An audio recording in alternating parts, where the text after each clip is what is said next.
Hi, Nate. From a coach's perspective, what's the balance of a night like tonight, where on one hand it seemed like you had a lot of inspiring moments, despite being as shorthanded as you were, but ultimately it not being enough to pull out the win.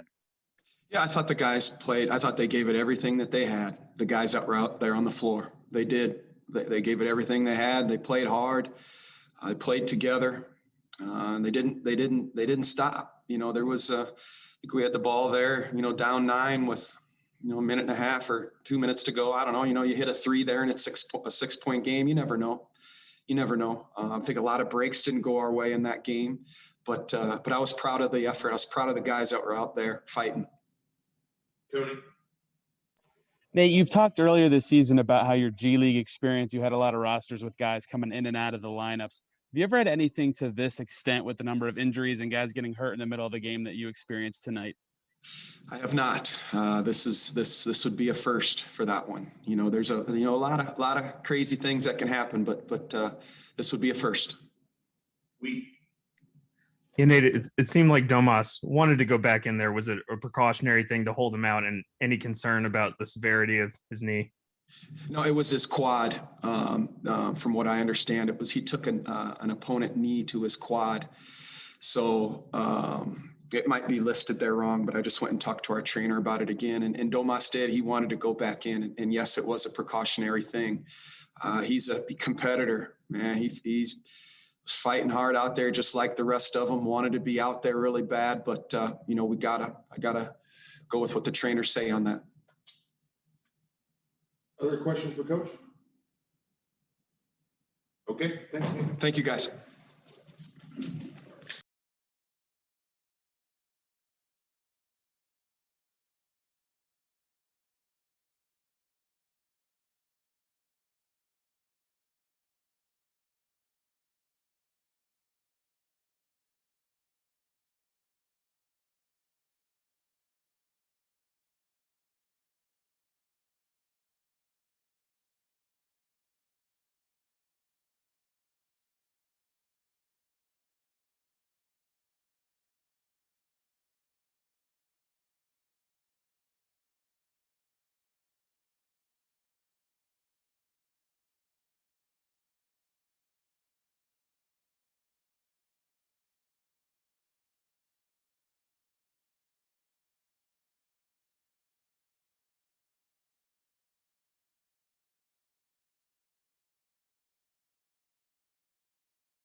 There's others. Justin, you give up over 140 tonight. What did you see as the challenges defensively, and how much did just the severe rash of injuries you guys are facing play into that? Yeah, I mean, they have a lot of players. I think they were completely healthy, if not close. And, when you play a team like that, there's a lot of players that can score the ball in a team that plays, almost like a machine. You have to play an almost perfect game to beat them. We're missing guys. We have different guys in playing. And I think we did a pretty good job with, the guys that we had in there and how we adjusted and played together and fought. So. Go ahead. Yeah, Justin, you guys have been shorthanded in the front court earlier this season. Tonight, you were shorthanded in the back court. You even didn't really have a point guard there for a little bit when TJ went out. How much of a challenge was that offensively, trying to operate with less guards than you usually have?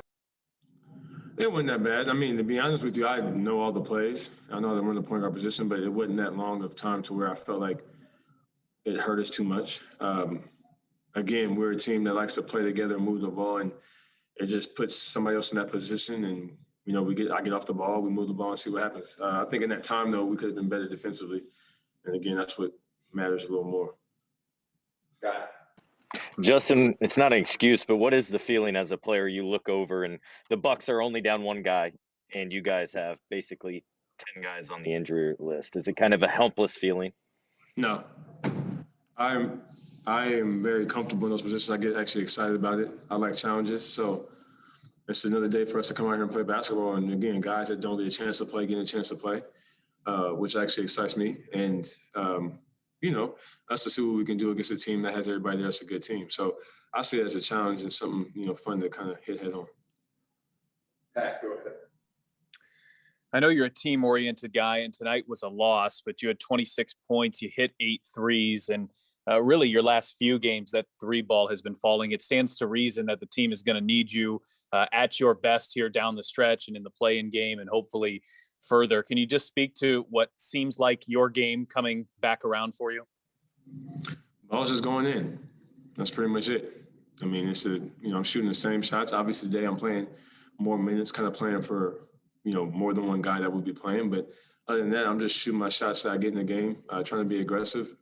And again, just trying to help win. I mean, there's been games in the past when I missed and I was like 1 for 10, still shooting the shots. It's just today they went in. So, Tony, go ahead. Justin, there hasn't ever been really a one and done do or die play style game before in the NBA before this year. You guys might be or will be in one. What do you feel like the value of home court advantage is in a one game series like that? I mean, to be honest with you, the big advantage to me is just not having to travel. So I'd rather be at home, kind of, be comfortable in your own house before you have to go to the game. The home court advantage would be a bigger deal, I think, if there were more fans in the stadium. But it would be nice to play that game at home, to be in front of your fans as well as just to be able to, be at home and not have to worry about being on the road and going through all that stuff that we do on the road. Anybody else have a question for Justin? Cool. Thank you. All right, Jeff.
Okay, Pat, start us off, please.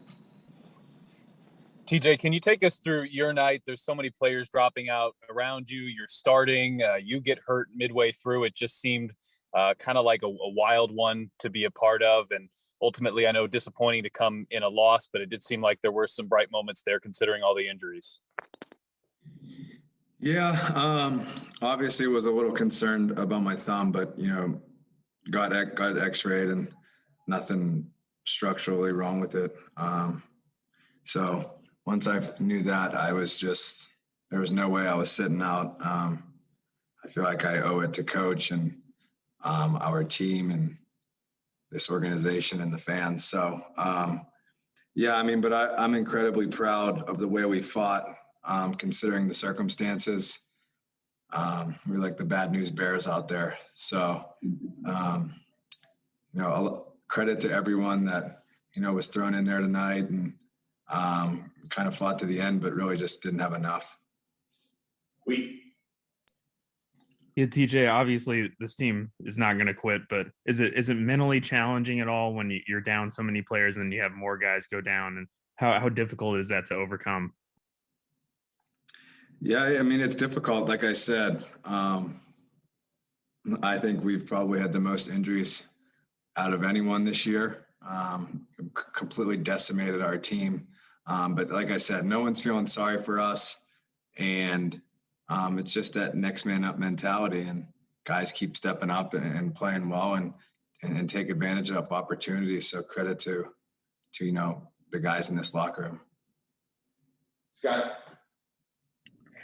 DJ, you're probably prepared to go all 48 minutes, right? If you could. And at that same token, though, were you expecting to shoot maybe a career high 19 times like you ended up doing so? Yeah, I mean, I was obviously expecting, once I heard Karras was out, there weren't, too many ball handlers that we could throw in there. So, I expected to play an abundance of minutes. But, when it comes to shooting, Milwaukee is a team that I feel like matchup wise, they try to force me to score, and that's what I did. I let the game come to me and saw opportunities to shoot, and I shot it. And when I could get my teammates the ball, I did. Obviously 19 shots, career high for me, but I feel like not too many were forced, maybe one. Are there any other questions for TJ here? Okay, thanks everybody. Have a good night.